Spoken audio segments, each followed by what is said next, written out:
knowledge that death can never extinguish the torch which I have lit in Ghana and Africa.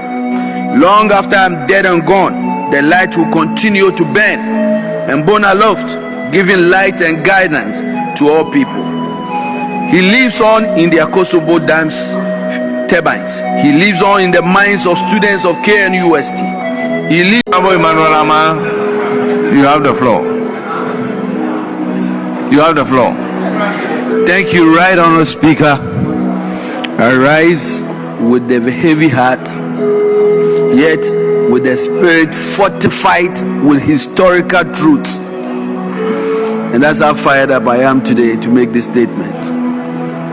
Today, the 24th of February 2026, marks 60 years since the most regrettable and darkest moment in our nation's history, the overthrow of the founder of modern Ghana, the man whose very blood mingles with the soil of my beloved constituency, Osajifo Dr. Kwame Nkrumah. 60 years ago, on February 24th, 1966, a dark cloud descended upon our young republic.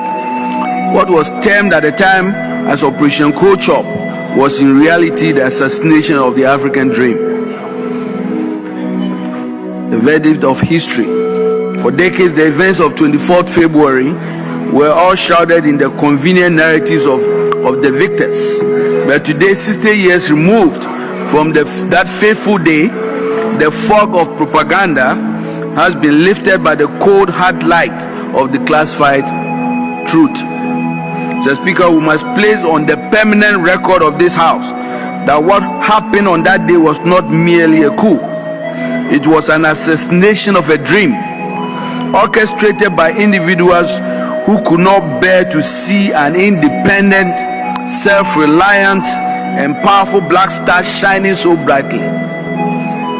Today we know from the classified records across the globe that what really happened was a well-coordinated plot timed to occur while our president was on a peace mission to Hanoi, seeking an end to the Vietnam War. It was a stab in the back delivered by those who saw Nkrumah's Ghana as a threat to their neo-colonial agenda. As confirmed by His Excellency the President recently, during the 68th Independence Day celebrations, and now supported by overwhelming documentary evidence from across the globe, the overthrow of Dr. Kwame Nkrumah was a coup inspired, engineered, and executed with the active complicity of external forces. The crime of Nkrumah was not mismanagement. It was his audacity to dream of a United States of Africa. An Africa that could control its own resources, threatening the grip of neo-colonialism. So, Speaker, let us call it what it was: an act of international aggression against a sovereign African state.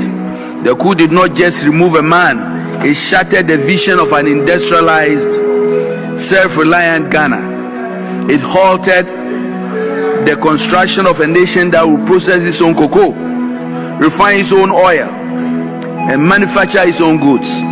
It plunged us into decades of political instability, backtracking on our progress we had made, setting back our attainment of nationhood by a generation.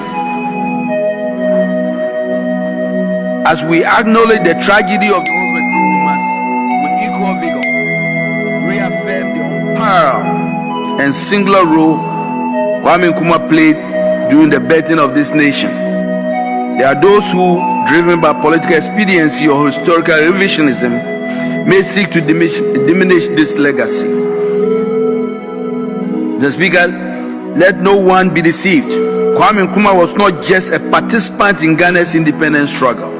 He was the architect, the driving force, and the strategic genius behind that movement. While we honor the contributions of all our forebears, and we must honor them for their contributions, the historical facts are unequivocal. It was Nkrumah who, upon his return from the US and UK in 1947 brought a radical energy to the politics of the Gold Coast. It was Nkrumah who founded the CPP, a mass political movement that mobilized not just the elite but the ordinary people, the market women, the workers and the youth. It was Nkrumah who coined the battle cry "Self-Government Now" and organized the positive action campaigns of strikes and boycotts that made the colony ungovernable for the British.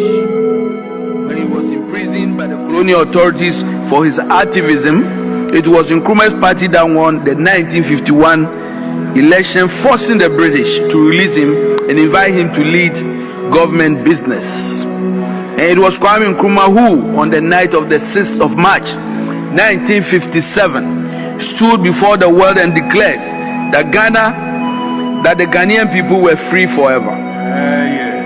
His vision did not stop at our borders.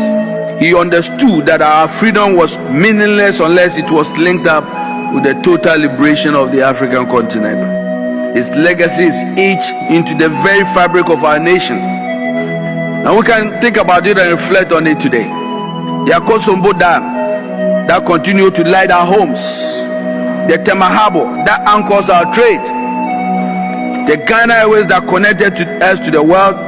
The secondary schools built across the nation, and the Kwame Nkrumah University of Science and Technology, which remains a citadel of learning. Can we imagine modern Ghana without these foundational pillars? As I conclude, I'm reminded of the words of Osajifo Dr. Kwame Nkrumah. I am in the knowledge that death can never extinguish the torch which I have lit in Ghana and Africa. Long after I'm dead and gone, the light will continue to burn and burn aloft, giving light and guidance to all people. He lives on in the Akosombo Dam's turbines. He lives on in the minds of students of KNUST. He lives on in every Pan-African ideal we dare to speak. He lives on in the determination of all Ghanaians to finish the work he started. Let this 60th anniversary mark a turning point. Let us as one people finally agree on the important and indispensable role of Osaji Dr. Kwame Nkrumah in founding our country. Let's recommit to the ideals of self-reliance, Pan-African unity, and the industrial transformation that Kwame Nkrumah so tirelessly championed. May his soul continue to rest in perfect peace, and may the example of his life forever guide our path. God bless our homeland Ghana. Thank you, right on speaker.